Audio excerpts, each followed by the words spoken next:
Hello, everybody, and welcome in to another episode of Wildly Informed. Brett Marshall alongside Isha Jerome, back for another episode. Lots to get to tonight. Some fun stuff, I think. We'll talk a little bit about Brodin and Spurgeon, how good they've been. Improvement in the penalty kill. Always great things. We'll talk a little about John Hines and then ended up a little discussion on the Four Nations tournament as well. So, but before we get into all that, got to check in with Isha, see how he's doing, my friend. How's it going? Doing good. Hey, like you said, the PK is looking better, so I'm feeling better. Yeah, it's power play not so much, but we had the same. We basically have the same critiques as we had last week, so there's not even really a point going into it. I feel like whatever topic or person we lay into the most, it's like my podcast reverse jinx comes back. Because we trashed Brett McLean and how bad Iowa was. And since then they've been on a heater. Yeah. And then Bogosian scored, I think the next night or a couple nights after. Yep. We talked shit about Bogosian. He goes out, has a couple of good games finally. We last week talked a little bit about Trennan and does he deserve to be scratched? Probably played 3 of his best games. Yep. Trashed the penalty kill. Penalty kills picked it up again. So if there's anything you want us to lay into, let us know. It seems to be working so far this season. Yeah. Maybe we don't want to test our luck. Maybe it has to be organic. True. It has to disappear in the show doc. What's up, Kyle? Yeah. So good stuff. Hey, good to see you, Kyle. Good to see you. But yeah, I guess before we dive into obviously the first segment of the show, when we get into the analytical breakdown and things like that, I have to say, everybody go and check out Brett's weekly newsletter now, as it's awesome. His latest article too pointed out some amazing stats that I just wanted to highlight here. And I know I'm giving up a little bit of what you wrote in the article here, but the article is in the chat. If you're watching on Twitter, by the way, come over to the Sota Pod YouTube channel, and I think you can see it there because I can't write in the YouTube chat from the program in which we're streaming and recording from. But I'll even bring it up on screen here so you guys can check it out. But you shared some gnarly stats from some of the Wild top players, and I took note of them, and I just wanted to share them with everyone here. If you are not already excited about how this Wild season has started, if you are being a little too woe is me because it's a little gloomy out, and we're coming off not the greatest performance against Chicago, trust me, this will uplift your spirits. Kaprizov, more 3-point games, 6 to be exact, than he does have 0-point games, which are 3, which is a crazy stat. Absolutely insane. And we said it last week on the show too, if ever there was a night off, which he never took a night off, or when he just wasn't rewarded for his efforts, I think is the better way to put it, he'd come back with a 3-point game, 2 points, an empty netter, how are you sort of thing. Boldy, when he's on ice, the team outscores their opponents 10-2 now. I thought that one was insane as well, especially because Boldy's always going to have some of his critiques. I'm looking at you, Swerve, if you're listening in the live chat. Another crazy one. Eriksson Ek, 1 shot on goal or more in every single game he's played thus far. I think that's the only player on the team that can say that. That is absolutely insane. Yep. Middleton leads the Wild defense with 3 goals and tied with Faber for 9 points. Sorry. Yep. Which is, they've played so well together, which I'm happy because, Middleton settled in with a defense partner who's, one of the best defensemen in the league right now, easily the best defenseman on the Wild. And any concerns we had of Middleton, who wasn't playing as well with other partners last year, we're not even questioning it right now because he's scoring goals and he's actually chipping in offensively and doing really well defensively too. And Zuccarello, just 1 fewer 5v5 goal this season than what he had all of last season. Insane. I think he had 6 all of last year, and he's got 5 already. Yeah. And I think a quick note on the Middleton thing, from a fan perspective, I think that has to be encouraging too, to see Middleton playing well, because I think there was some gulp when he signed that contract. The numbers were out there of what he was with and without Spurgeon. We're we don't know if Spurgeon's how much longer he's going to be around. We just paid this guy a lot of money, and now he's shown he can play with Brock Faber, right? Which hey, now that let's like, we assume that's maybe probably eventually that'll be Zeev Buium on that opposite side of him. But like, if that gives you a little bit more time to like ease Buium into matchups or like ease Buium in playing alongside Brodin or whatever it ends up being, like, I think that's a really good opportunity and just like encouraging like, hey, we have another guy who's shown he's capable of playing legit top 4 minutes and not just being bailed out by Spurgeon the entire time. Yeah, no, it's pleasantly surprised, but I've kind of always leaned towards I think Middleton, like there's more there. Like I don't think he just like when he gets into pressure situations or things like that he's just going to fold. I think he's not a one-man show. He needs a defensive partner that he has chemistry with and who can skate very well, where he can kind of hang back and just be that guy to, be the backup to whoever's running the play. And Spurgeon did that for a while when they were together, and the whole team's leaning on Faber to run everything, it seems, from that blue line or from his own zone these days. And speaking of Faber, and I do think this is I do think this recent hike is due to his increased time on special teams, just as of late, because the Wild have been taking a lot of penalties, and actually have been failing on a lot of power plays. But 25:08 time on ice averaging thus far this season for Brock Faber, up slightly from last year, which was 24:58. And I think that's just due to that recent spike of because he's a special team machine. But in Anaheim, where he was out there for 3.5 minutes, that too, right? So I think this last in the last 2 weeks, I think that has really spiked. I think it's going to settle down a little bit, and he'll probably be a couple minutes under by the end of the year. But that was one that really raised my eyebrows too, because other than especially this last week, they were a little bit lower. Yeah, to me, I wouldn't have been surprised if it was I actually would have thought it was it's maybe slightly under a little bit, but the fact that he's been that close, I was pretty surprised, because it just felt like he played. I know there was the memes of when he played over 30 minutes, but it felt like the nights he wasn't playing 30 plus minutes, it was still 27, 28. It felt like he was out there all the time. And I was it actually was 25, which is still a lot. Most players are between 20, 23 on the high end, but yeah. So those are some of the many things that Brett will highlight in his weekly blogs, ladies and gentlemen. So go check it out, weeklywildwrapup.substack.com. Again, the link to the blog is in the description of this video. It's the description of the podcast if you're listening on Friday, and it's also in the live chat here on YouTube, and if you're watching on Facebook. So if you are watching on Twitter/X, come over preferably to YouTube and join us here. All right. Anything else you want to get to in the opening segment? Are you good to get into the analytics agenda? Let's talk Brodin and Spurge. Let's do it.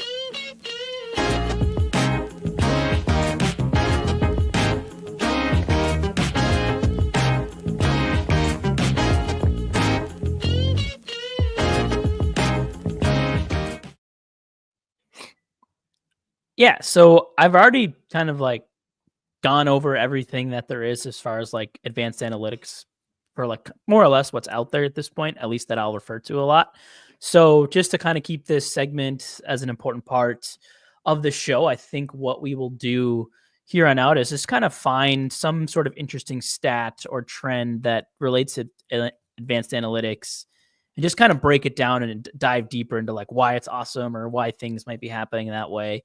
So we have kind of two today. We'll do one on Brodin and Spurgeon, how good they've been, and then the penalty kill, if that improvement's been more actual improvement or if it's just been a string of luck and goalies making saves. So we'll look at those, but starting with Brodin and Spurgeon, and these I've tweeted this out a little bit too, but just I think when you're able to kind of see it, because you can't really, I had to make this game log because a game log like this doesn't really exist, of just how dominant these two have been since they were assembled once Spurgeon healed up from that little bit of a setback that he had.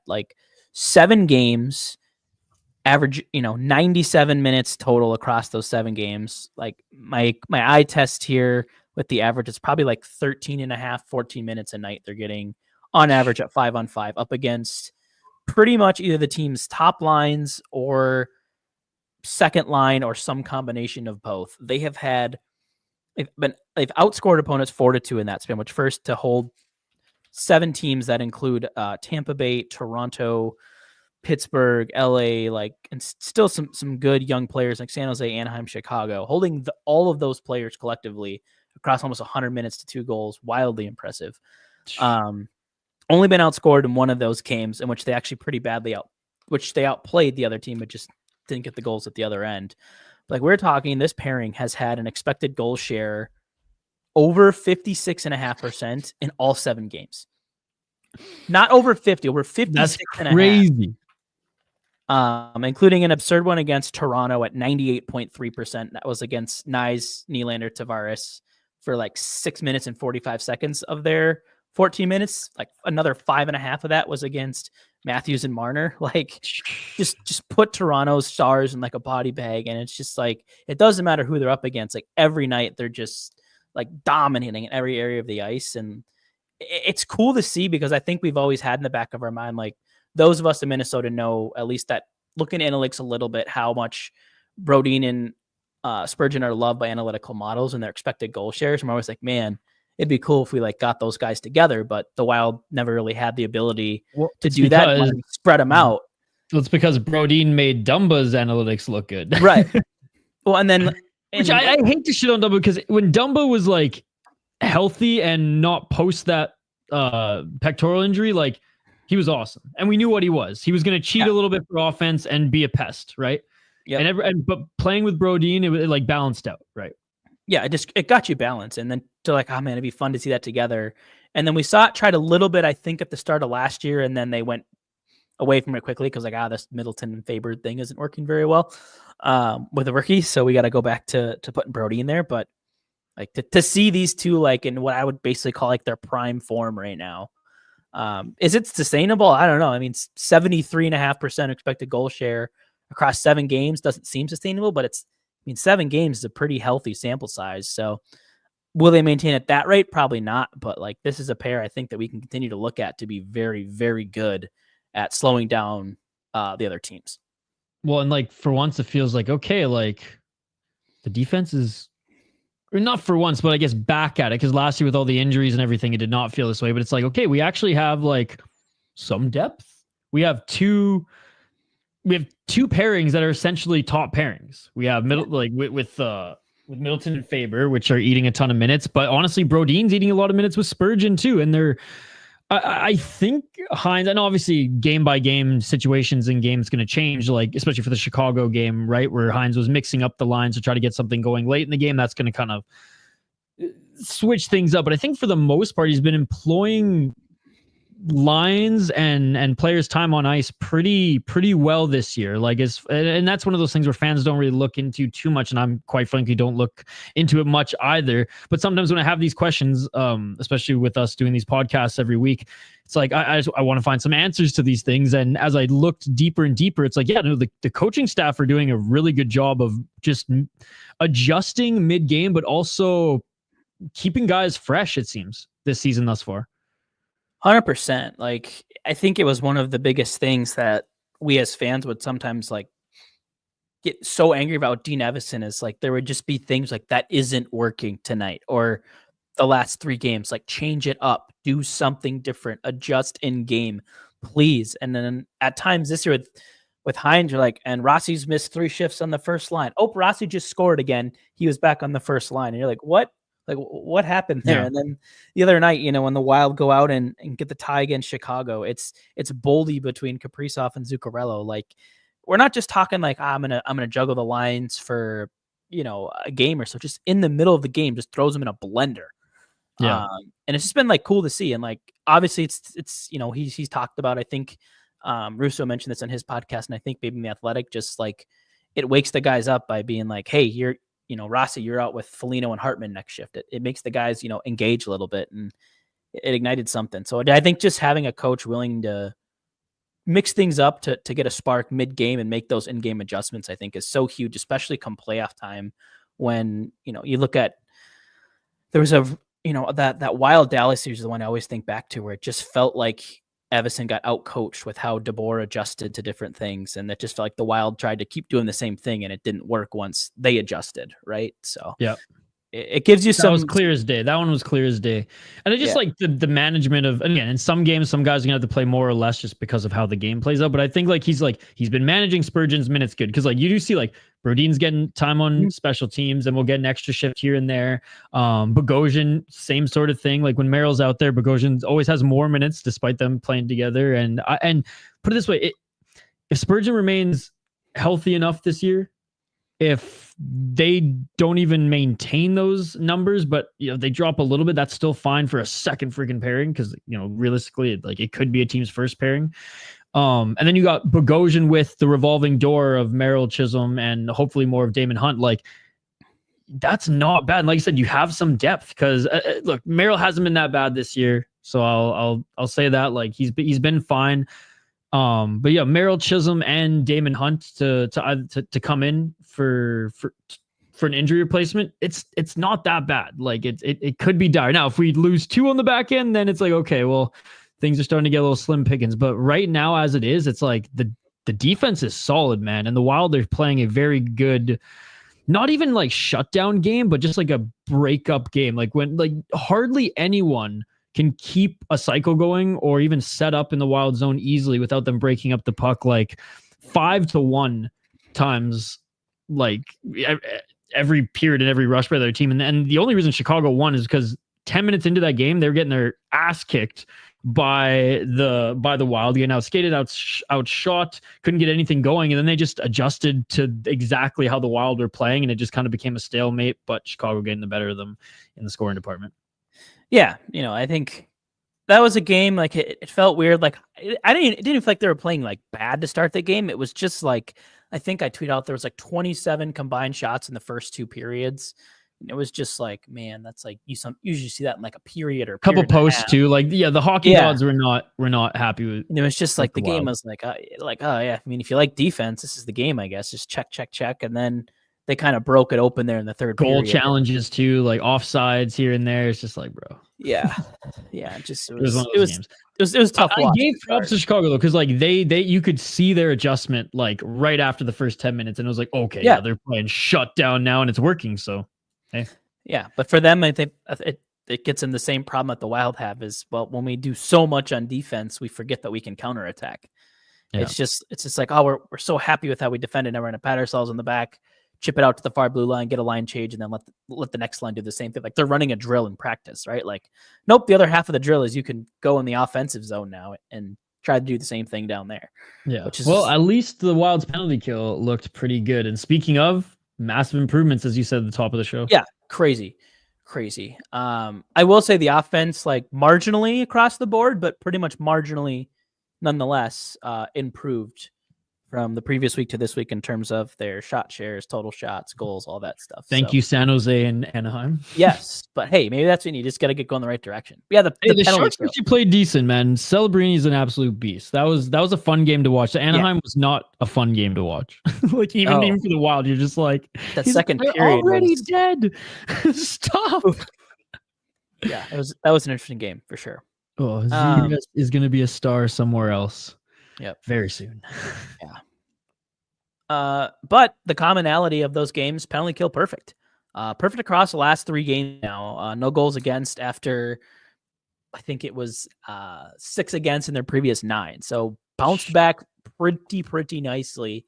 And I think they have addressed a lot of the stuff I think that we talked about last time with just sound positional play, smarter decisions without the puck. And it's I don't think this is a luck thing. Like you look, like this wasn't where like the numbers were the same, they just got more saves. So if you look at the first 12 games, so prior to this stretch where they've been perfect, they had 10.4 expected goals against per hour. That was 3rd worst among all penalty kills.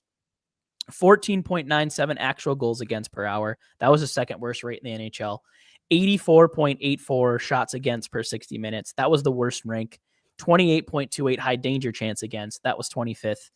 And then their goaltenders had stopped about 82.5% of shots. That was 24th. Where if you look at this stretch now, that expected goals rates dropped from 10.4 down to 8.15.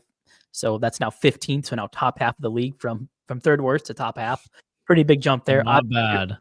Yeah, obviously 0 goals, tied for first, but they've had about a 1.5 more penalties than the next closest team. So they've been killing for another like minute and a half or so, more than the next closest team. So I would argue that's the best in this stretch. If you look at total PK time, their shots against have come down from 84.84 per hour to 37.5 per hour. So huge drop there. They went from worst to now third.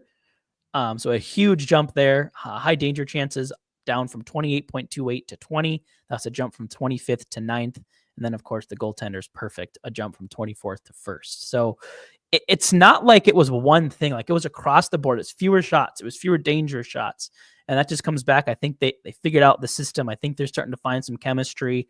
We've seen Trennan. I thought he's looked really good the past couple games. I think they've been going with him and Eriksson Ek as the first unit, and then Lauko and Murat as the second. So I think that's huge too, because I mean, when you look at the fourth line, right, oftentimes they're going to have kind of 2 of 3 roles, right? It's be shutdown D at 5-on-5, be like a threatening scoring line 5-on-5, and kill penalties. Like, those are the 3 things. And I think for a while we were getting the good defense, but we weren't really getting the good penalty kill. Like, Lauko and Murat had the kind of their exciting moments, but they still were far from perfect. And then we just weren't seeing the 5-on-5 scoring. But I think now we've seen, like, hey, they've maintained the defense. We've seen them look better offensively. And now we've got 3 guys that are a huge part of our kill. So I think that's huge when you're looking at your bottom 6, the role players that you have there, to see those guys coming through in these spots. No, absolutely. I was pleasantly surprised because, I mean, it's the PK. You can go up against the Sharks and the Ducks of the world. They still have talented guys. And again, Celebrini looked out of his mind on the PK, especially even, I mean, on the power play for the Sharks, and Bedard was moving the puck well for Chicago, right? I mean, you're seeing the best that even the lower teams right now have to offer. So, like, it's still going to be a test even against the worst teams. Right. And that's where I was still impressed. Whereas on the other side of things, the power play, it's like you should be able to be getting better opportunities here against these worst teams, because their penalty kills are some of their best killers, but they're not super deep either. Let's be perfectly honest. Yeah, and I think the power play, at least in the last stretch, like, I think it showed some glimpses again of kind of what we were used to seeing at the beginning of the year with that really crisp puck movement, those nice plays. Like, I think there are glimpses of that. So I think too, you look at, like, we know the teams don't get a lot of time to practice this, especially when they're going game, or like beginning of the year, you're getting that work in preseason, those types of things. So I'm hoping maybe with a couple more days now, maybe some chances to work on that, make it a focus in practice. You just kind of hit that reset button. I think that's what some of this could be attributed to. So I'm expecting big things from the power play. I think the penalty killers have kind of done their part. Obviously, a little bit of crossover with some of that personnel, but largely, it's different people. So I think the penalty kills done their part, and the power play hopefully is going to follow suit. Yeah, absolutely. What else you want to get into in this segment? Are you good to jump into the next one? I think that's about it. Just, it's good to see these things, like, when you have concerns coming into the year and you start to see those addressed, adapted to in season. It's encouraging from a fan perspective. Like, hey, I'm really optimistic. Like, the optimistic's warranted. And then, from your coach, you get confidence in the coach, right? Which is good, because it can waver easily for us Minnesota fans. That it can. All right, Puck Your Opinions next, and we're talking about the 4 nations, and I got a few opinions to say. I got a few opinions here as well, Brett, so let's get into it. I just want to say, Puck Your Opinion. Well, we don't do this often, but what if we'll start off, like, let's broaden this a little bit. You being the resident Canadian, I'm not sure how much the other shows have talked about this topic, if at all yet. But obviously, like, we can start like non-Wild players, because the Wild don't have any players on Canada. They probably won't have any on Finland, but there could be some debates there if you have some. And I know as a Canadian hockey fan, you might have some opinions on what's going on. So we'll start there, and then we'll get into the Wild ones. Yeah, I mean, there's obviously like tough decisions for any Canadian, like, world championship, whatever, because there's like so many guys to choose from. Honestly, I'm just bringing it up right now because I honestly just had the Wild guys up. Because I noticed that too. I didn't even bring up Canada's because I was like, they don't even got anybody there. I mean, I understand why they. I mean, did they officially bring Zach Hyman, or is he still? No, so the ones that they have officially that are already on are Marchand, McDavid, Crosby, Point, McKinnon, and McCarr, which those all make sense. Yeah, I have no issues with any of them. Rumored and projected to bring in Zach Hyman because that's Connor McDavid's boy. Makes sense. To be honest, Team Canada's done it in the Olympics too. When Sidney Crosby has asked for for certain wingers as well. So I mean, who did he do it with the one year? Was it Kunitz? It was Kunitz. Yep. Right when those two were going they crazy. won. So there you go. Yeah, they got the gold medal. So I'm looking at it here. I don't hate it because even so the line projections and the official, I guess, projection shit from ESPN, I get they drew from TSN as well. It's Hyman, McDavid, Marner, Marchand, McKinnon, Point, Barzell, Crosby, Reinhart, Nugent Hopkins, Suzuki, Connor Bedard. I think Bedard has to be on there. I mean, for me, it's like Hyman and Suzuki. Maybe you swap out, but for who? It's like. Yeah, the Athletic had Hagel in there and also Wyatt Johnston. Didn't have Bedard. So Wyatt Johnston, I think. Oh man, but Wyatt Johnston over Hyman, sure. Again, but Hyman, okay. I would take. I mean, if we're going chemistry, then like sure, Hyman and McDavid, like I get it. But if we're just going just like by the player, like Hyman's fine. I've really liked what I've seen from Wyatt Johnson. And I Suzuki, think too, like if you look at him as a piece piece of Canada long term, right? Maybe you want him in there, even if it is like the 13th forward. Like, hey, get around to get the experience. Like, we're going to be leaning on you next Olympics when Crosby's probably done, right? Or Marchand's done, or some of these guys. Yeah. And the defense is like it's just fucking stacked with Devon Taves, Cale Makar, Shea Theodore, Evan Bouchard, Josh Morrissey, Noah Dobson. It's just like I am perfectly fine with all of those names. And you know what's crazy is Evan Bouchard, Noah Dobson, they were in the same draft year, and Quinn Hughes was also in that year. And I remember because there was like a few defensemen at the top, and it was just basically like, what type of guy do you want? Do you want more of a shutdown guy who can make passes like Dobson? Do you want a puck mover, an offensively minded guy like Bouchard? Do you want like the best skater in the league right now in Quinn Hughes? That was just such a wild. I remember I knew the Canucks were going to draft a defenseman in that one, so I was like hardcore watching every single one of these guys, and I liked what I saw from Dobson. I liked what I saw from Bouchard. Unfortunately, the one who brought me out of my seat and me yelling, "Holy fuck," was Quinn Hughes. And love that he's on the Canucks. Hate that he's on the United States. But anyways, we'll get to the U.S. blue line. Yeah. Because goalies is what is oof. I mean, Aiden Hill's good. I like Aiden Hill. But he's our starter, and it's like, man, we went from having Fleury, Luongo, Carey Price, Braden Holtby. And now it's like Jordan Bennington, Stuart Skinner, Aiden Hill. Oh my God. Well, the one from the Athletic has Cam Talbot in there too, which isn't, I don't think changes it a whole lot, but like Bennington, Talbot, like Aiden Hill was a backup until he wasn't. Bro, in 2 years for the Olympics, it's going to be the same for Canada unless one guy pops out of nowhere. So I mean, extra forwards that could be invited as well. Steven Stamkos. Yep. And I think. This one's got Lafreniere, Ekblad as well. Yep. Ekblad was he on this one? Morgan Riley too. No, he wasn't. Yeah, this one's Pietrangelo. This one has Uyghur. Oh, okay. On there, so yeah. God, I mean Tristan Jarry for goalie. Jeez. He's been terrible this year, right? Oh yeah.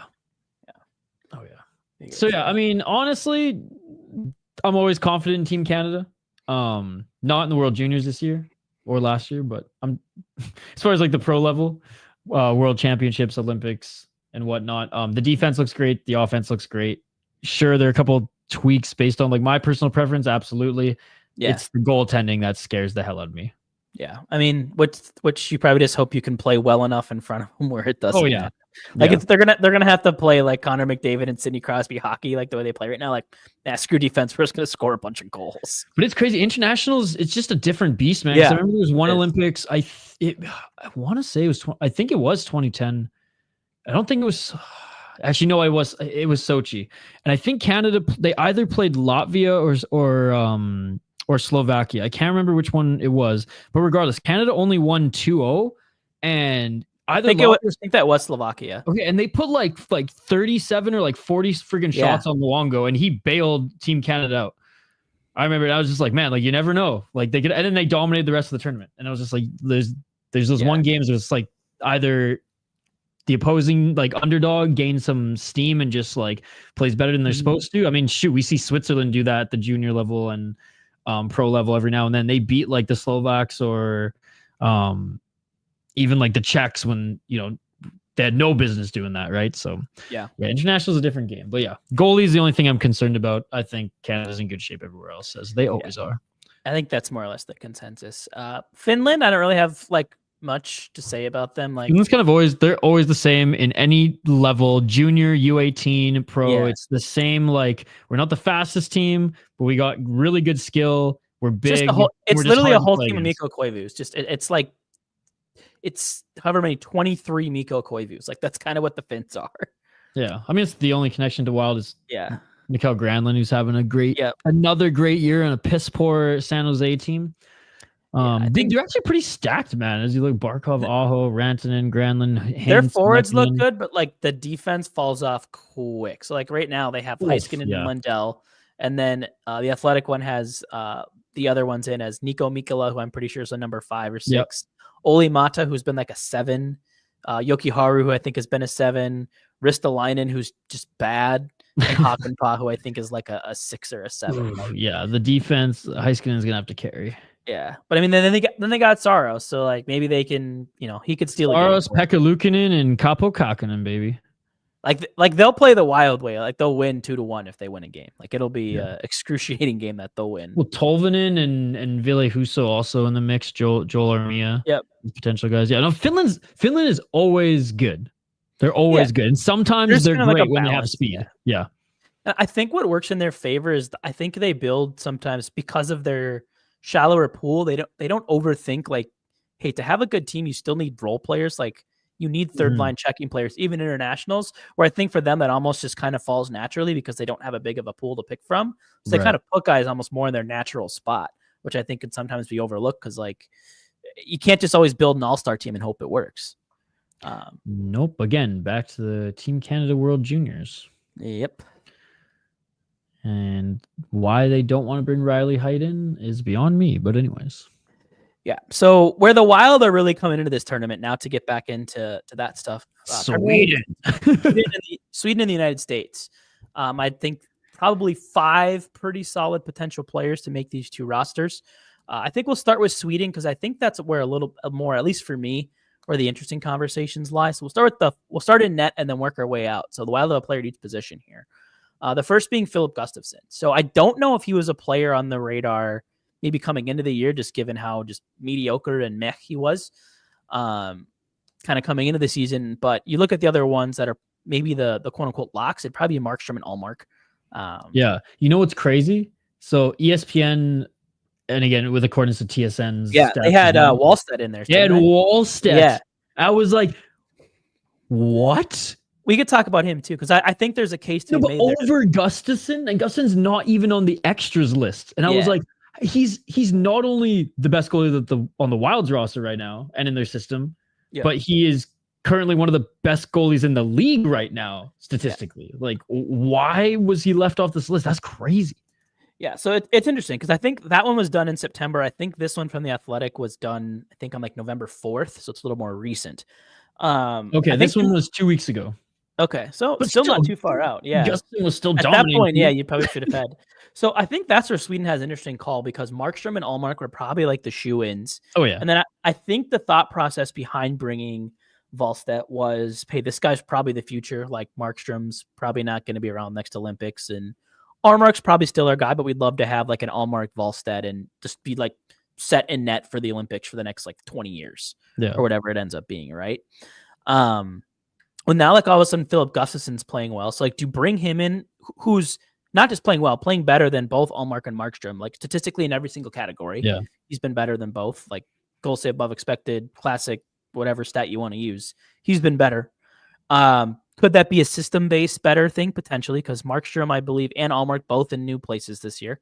Ulmerich in a much worse situation than he was in Boston, with a much worse Ottawa team. But so, like, do you wonder, are they better in front of a better team potentially? And then, so now do you bring Gustafsson to make it a 3-player duel? Do you still look at bringing Wallstedt to kind of like quote unquote build for your future and trust those other 2 guys to get it done? I don't know. I don't know what the right call is. I think either way, there's a pretty good chance we'll see one Wild goalie in uniform. Whether how much he plays, I think that's kind of what's maybe still to be seen. Yeah, it was just interesting.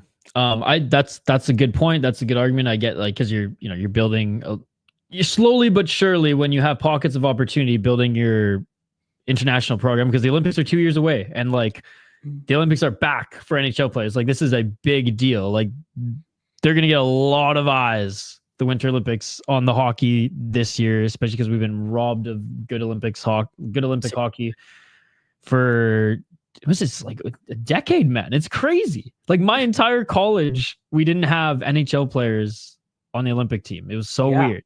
Like, the last one was, I was in, I think, the 11th grade in 2010 in Vancouver. Yeah, that sounds right. Oh, no, wait, no, Sochi was 2013. 2013 was the last one.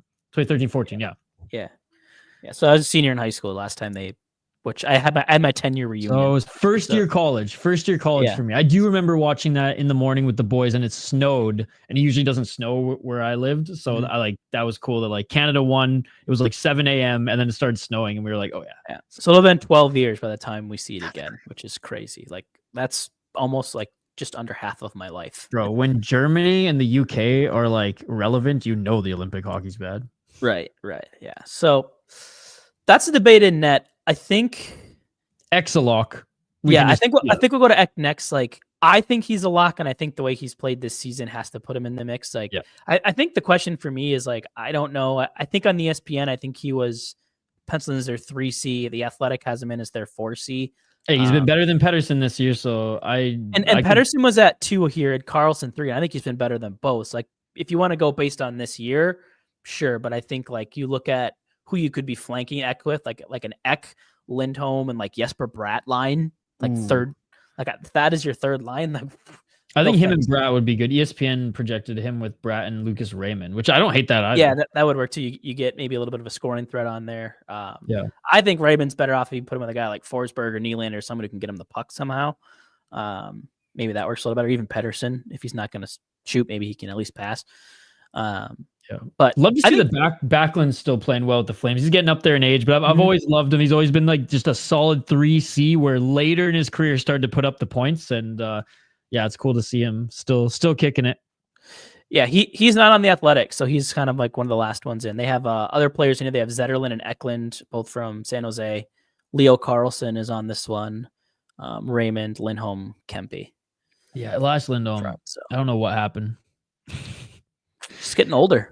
And I guess just like once, man, like the Flames, man, when they were burning hot, I was like, they're like one of the nastiest teams in the league, and they fell off quick, and a lot of the players fell off as well. Yeah, even with them in and out of the sweaters now. I mean, shoot.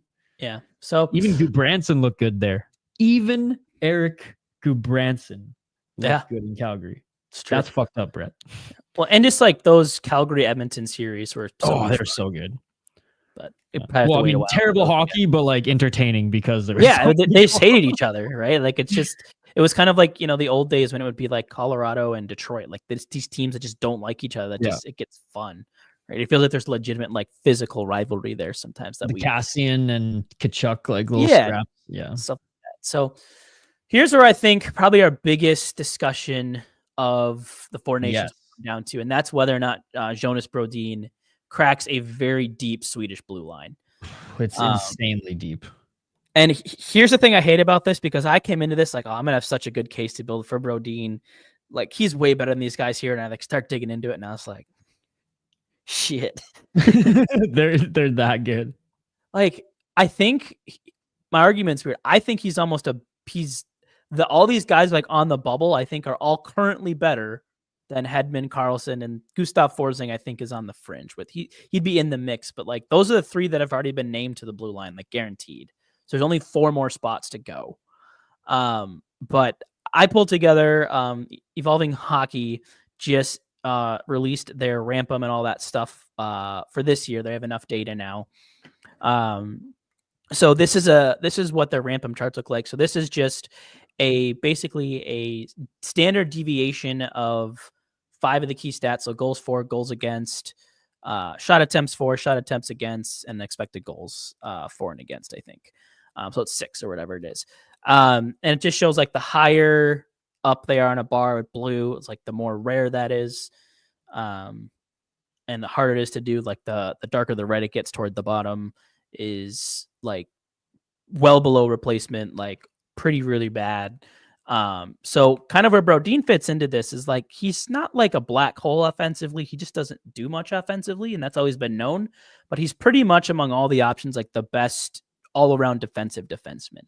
And I think where my argument comes down to is when you're looking into kind of some of these guys you'd get into, like Rasmus Anderson's a guy who's going to battle for a spot for. Like Anderson's a much better defender, offensive side of the puck, worse defensively. Like to me, do you have the ones of Hedman and Carlson on here?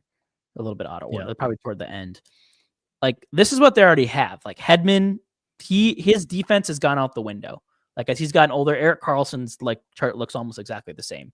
Like it's like these are guys that like they have now abandoned playing defense and they're all offense. And it's fine because it's worked really well for them. But if you're Sweden, like do you want to add a Rasmus Anderson to this blue line that already has Hedman and Karlsson, who are basically playing the same role and playing it better than what Anderson does? Forsling has become more well-rounded. He's a little more on the offensive side. So I think to me, what it comes down to for whether or not Brodin makes this team, I think you can make a tons of arguments about why he's better than this guy or why this guy's better all-around defenseman. If you want a two-way guy, a more defensive guy, like it's just going to come down to how Sweden wants to build out that blue line. My gut says he might not make it in. Because I think they're just going to look for maybe more of the well-rounded. They want some offensive upside. I think if he had a resume to point to with being dominant on the PK, that gives him a better chance, but he just hasn't been great there. Yeah. Not bad, but he hasn't been great. So I think that might hurt him, but he's the one I really don't know. And he's the one where I do see a case where he doesn't make it, and I would understand. Yeah.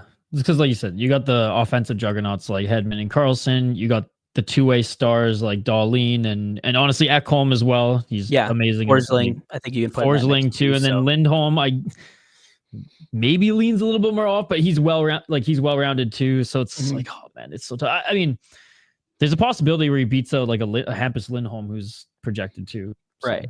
Yeah, it'll be close. Like I don't think he's one of the top 6 regardless. Like I think he's the 7th defenseman. He's the extra. If someone gets hurt or if they want a different look, I think that's where he fits in if he makes it, but we'll see. He's beating out Adam Larson. I'm telling you that much. Yeah. If they want like a steady presence on their third pairing, that's where I see him fitting. But we'll see if they elect for that or not. Yeah, man. Yeah. Look at all the wild players, Sweden. That's crazy. What are they? The Canucks? No, Sweden is, I mean, can't believe Marcus Johansson. Before we just finish off with the States here, who do you think's the favorite going into this? Do you think Sweden? No. Or do you just always have to pick it's the US? Yeah. When you look at this roster, I think like they probably have like the second best forward group, the second best defensive group, but then you pair that with I think what's easily the best goaltending. Yeah. So I think that makes you a top, right? Like this team in net has Hellebuck, Ottinger, and Swayman. Like, good luck. Yeah, and if Demko was healthy, they'd have Demko there too. Yeah, true. Like they'd have 4 to pick from, and like the fact that Ottinger and Swayman may never even see the net if Hellebuck keeps playing the way he's playing this year, and how he was also playing last year, like minus his playoffs. Like he might be the only one that sees the crease, which is crazy when you have Ottinger and Swayman too. Yeah, it's insane. And the defensive depth is amazing. Obviously, Brock Faber probably going to get the call, if not already penciled. Yes. So the 3 locks are Quinn Hughes, Charlie McAvoy, and Adam Fox. And then the Athletic for their last 4 in here have Slavin, Werenski, Faber, and then Carlson, the veteran, as the 7th. I don't know if I'm in on Carlson or not. I love I don't Jacobs. hate it. I feel like if he wants to, maybe they'll push because he is like a veteran and he's been involved with the program for a while. It's kind of his adios as the 7th defenseman, which I would understand. Yeah. I love Slavin as a pick here. Like, I think that guy's he's like Jared Spurgeon if Jared Spurgeon was 4 inches taller. I was like say bigger.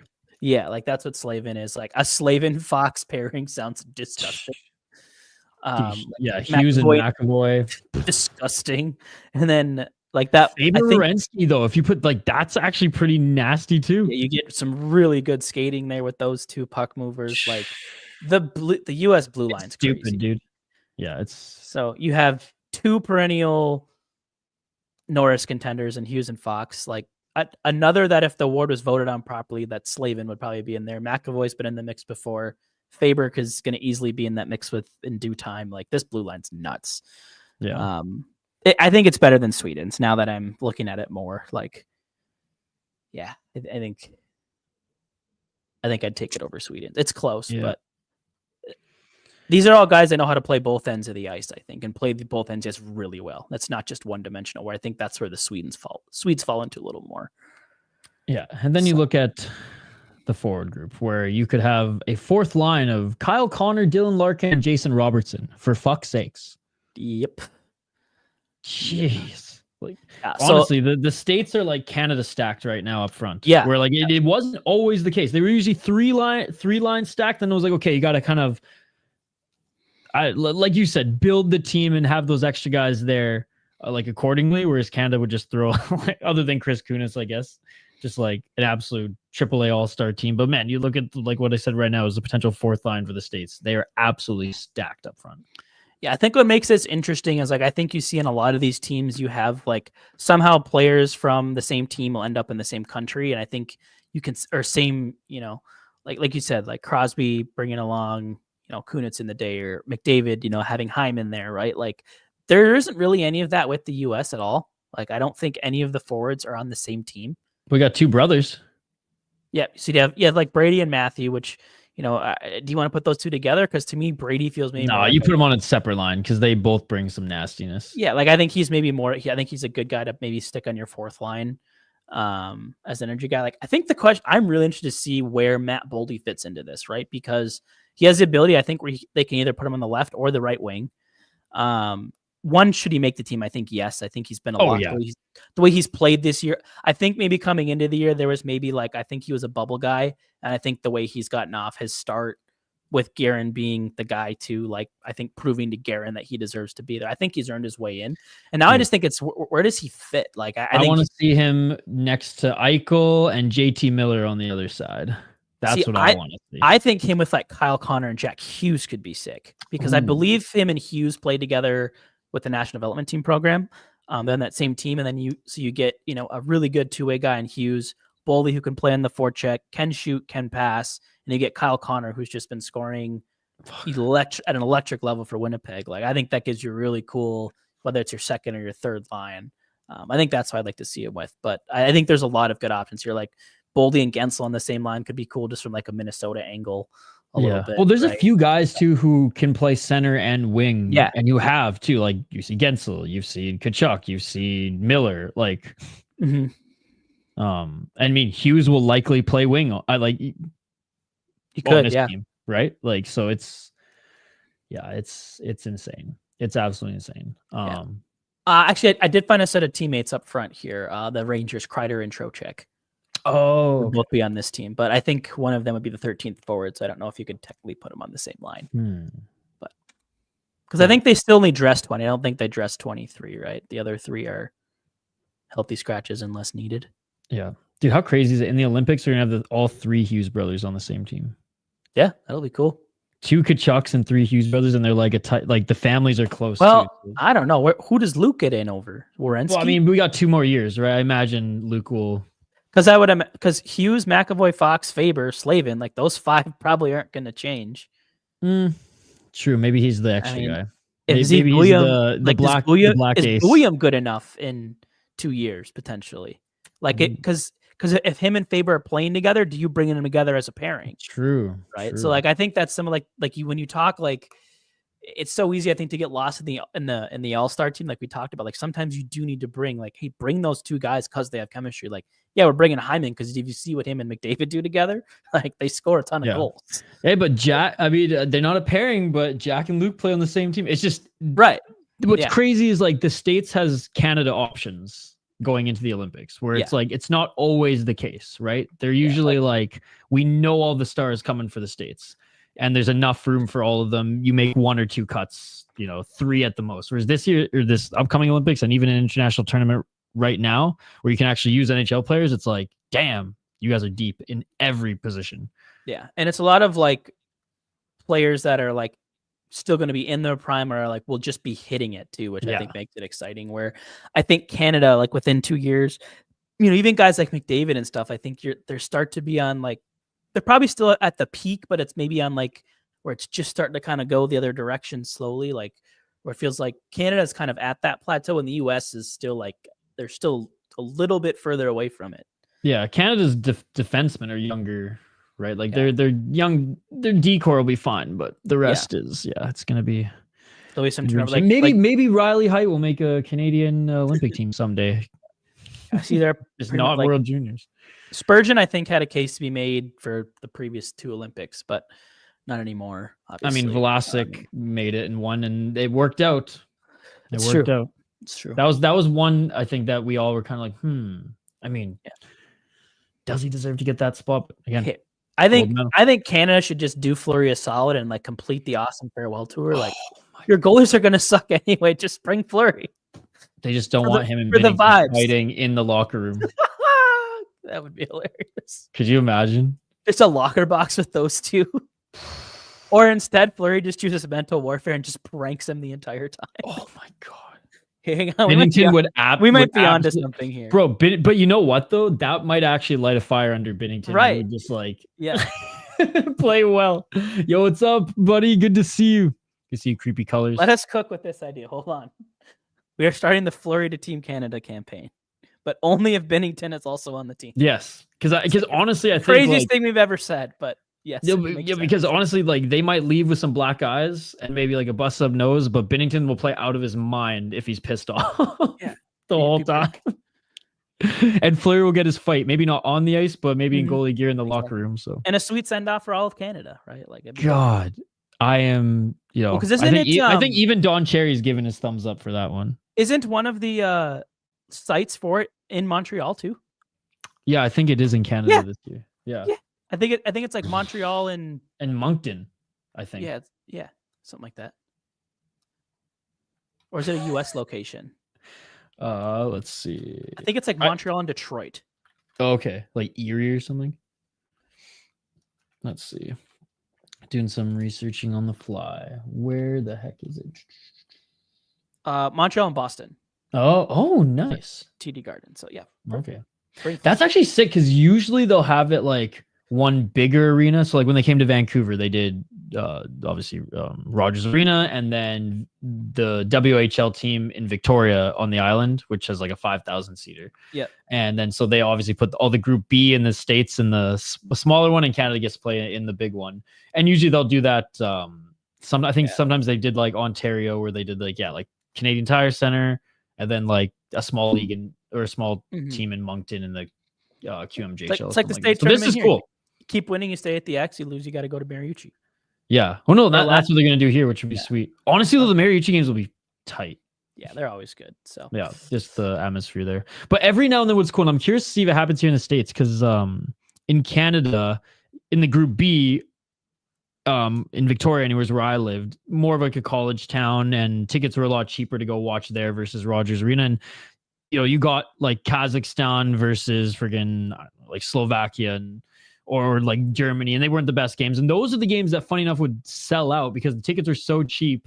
And Kazakhstan didn't do bad, but they didn't do great. They just had a hard time scoring goals. They kept teams to like 3-goal games. They had a hard time scoring goals. And I think the last game they played in the group stage was against the Americans. The Americans were up 8-0 and full rink, full of Canadians rooting for Kazakhstan just to get one goal. They scored one goal and it erupted. And then the Kazakhs sold out of all their merch because Canada was just like, yeah, we're just going to support them. Yeah. I think I remember you. I think either you told me that story or I had heard it somewhere else before. That one rings a bell. It's a good story. And it's got to feel cool for like Kazakhstan too, right? Like you're probably never going to have like, dude, apparently really like, they were like crying and they were like, we love it here. This is amazing. We did not expect anyone to like cheer for us. And then we have a whole ring. We lost 8-1, but who gives a fuck?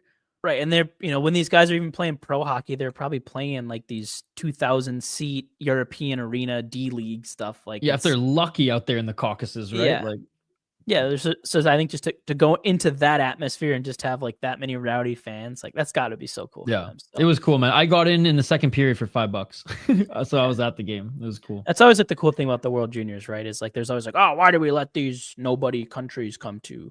And it's like, you see just what some of these things mean to these countries. Yeah, like, some of them go on a Cinderella story, right? Like, well, even like look at Germany going, yeah, well, shoot, even dude, Switzerland every year looks good until they don't, but until they like face Canada and they run them up 12-1. But they always are competitive against like that B tier, right? But I think like to me, like the impact that goes understated is like kids watch these people like, hey, like, oh, there are guys from my country that play hockey. I want to play hockey, and then all of a sudden now you have Tim Stützle coming out of Germany because he got to watch high end players like even if it was a little bit the same age, like Leon Draisaitl and all these, Marco Stern back Christian in the day. Ehrhoff. Yeah, like who was really good in his prime, right? Dude, like Christian Ehrhoff was awesome. Like watching these players and have someone to look up to, like it inspires a new generation. It's what makes the game grow. There's I believe is a Norwegian fan, or no, Denmark, I believe. Denmark, on Wild Twitter, who like just was gushing about their World Juniors, I think. Nice. Shout like being there and winning a game and like how much it meant for their country and like how like I think enrollments for youth hockey jumped like 1,000% after it or something. Like this stuff has like real impact for even these small countries, even if like winning isn't like for us, it's winning is everything, right? But I think sometimes these smaller countries, just being there is crucial to the growth of success because that's their first step towards winning being everything is they have to lay the foundation first. I think it helps with that. So yeah, and you got to imagine like when the UK team does well too in international play, like the EIHL is like, all right, like let's go. People are actually going to start watching the domestic league a little bit more. And honestly, the EIHL, I would say it's very much like the ECHL. Like there is talent there, but it's rough. Like it's not quite LNAH, like 7 fights a night. They had to put a cap on the amount of fights because there's just too many fights. There wasn't even really a game. Although if you guys can watch LNAH playoffs, it's worth it. It's just because like the teams obviously want to win, so they have to get that puck in the net, but it's just as savage as the season. But anyways, EIHL is good too. I think it's on like you can find the broadcast for it pretty easily. But yeah, no, same thing. Like it sparks a interest, for sure.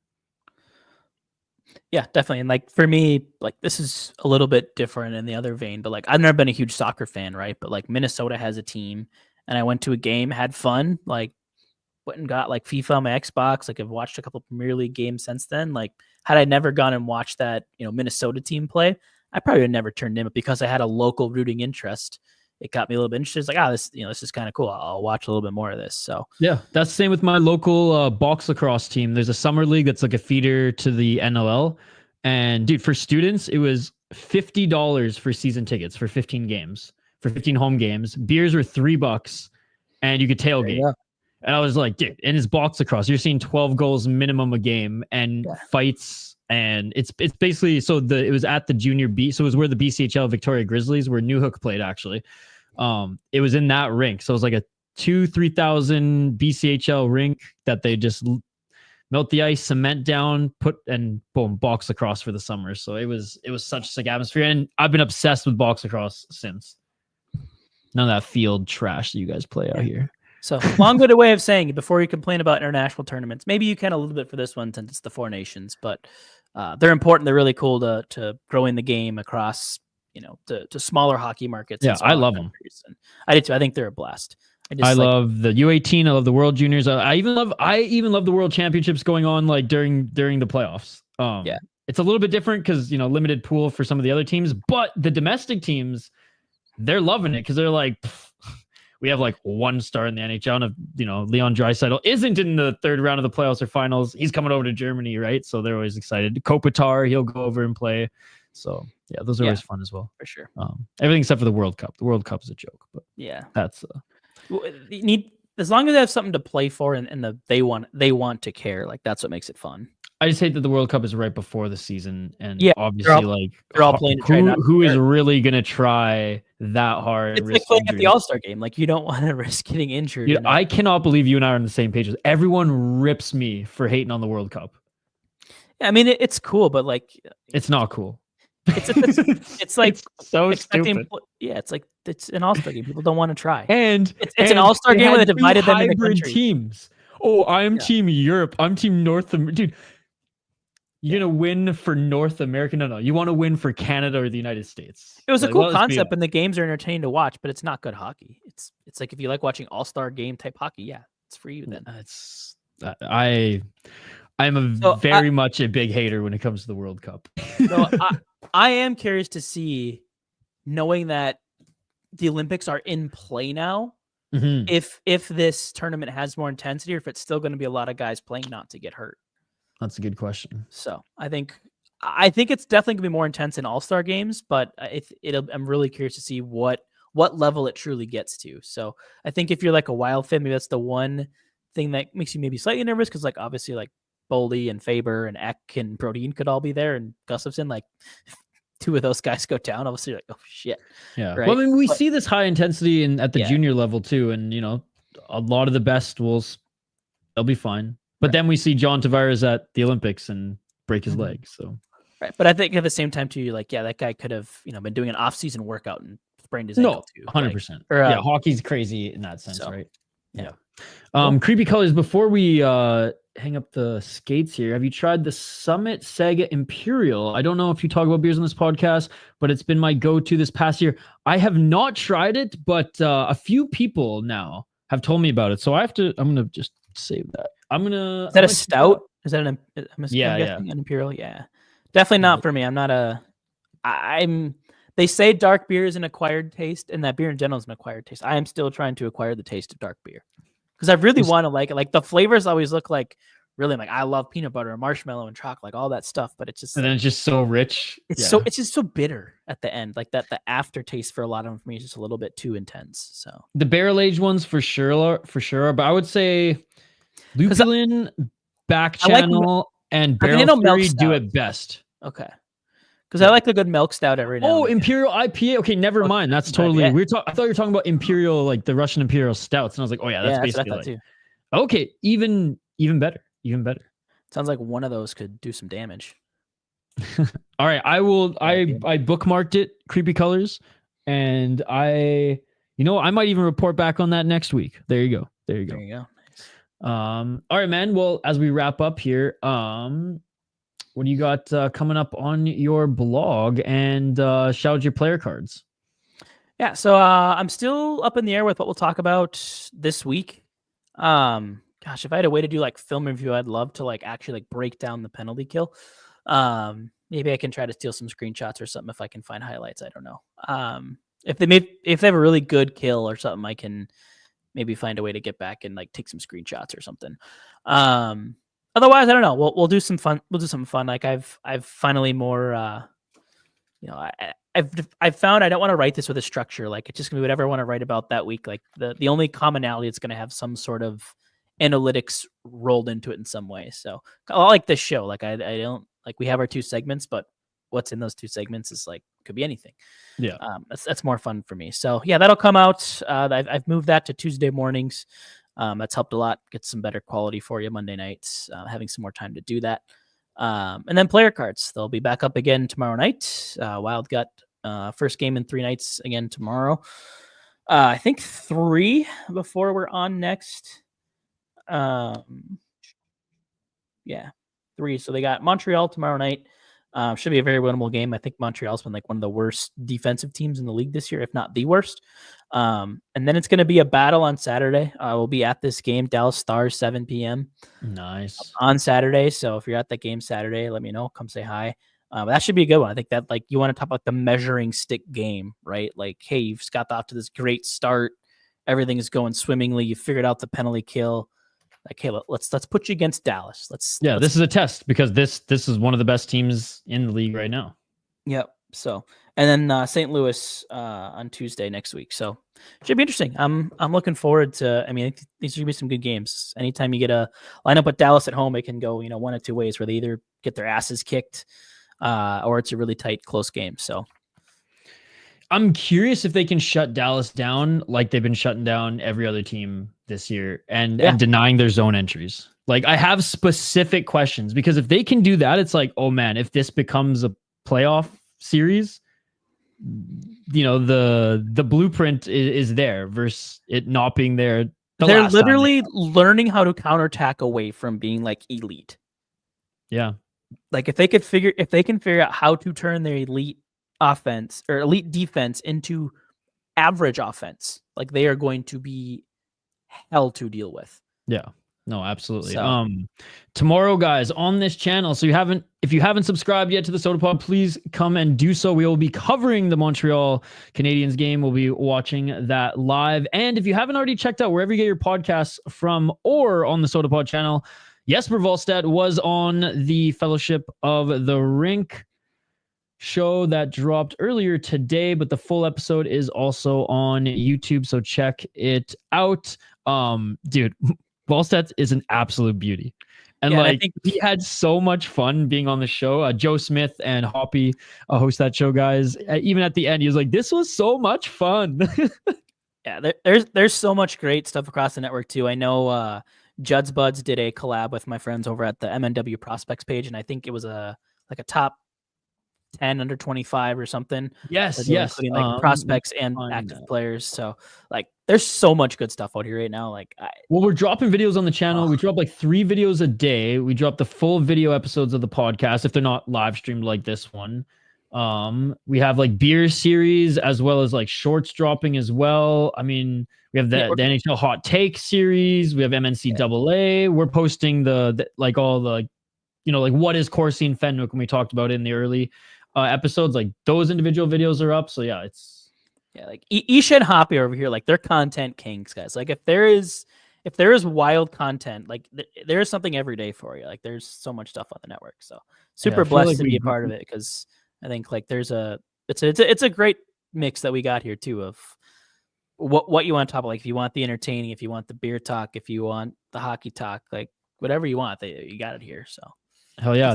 Seriously, the YouTube channel and also the podcast feed, wherever you get your podcast from, the Sota Pod, it's like your one-stop shop for like all things Minnesota hockey, whether it's like if you're following all the NHL, if you're following college. I mean, Hoppy will bring up high school news when stuff happens as well. So it's like, we bring on Mark Parrish every year before the state tournament to talk about and tee that up as well. So yeah, one-stop shop for everything Minnesota hockey and beyond. And we got shows that drop on the podcast feed every single day, just like on the YouTube channel.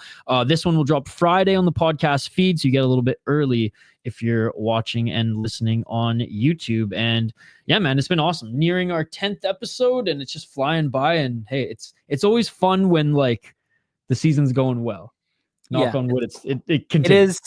I will say I wouldn't say it was the main reason that we stopped doing Sound the Foghorn last year many times, but it was a large reason.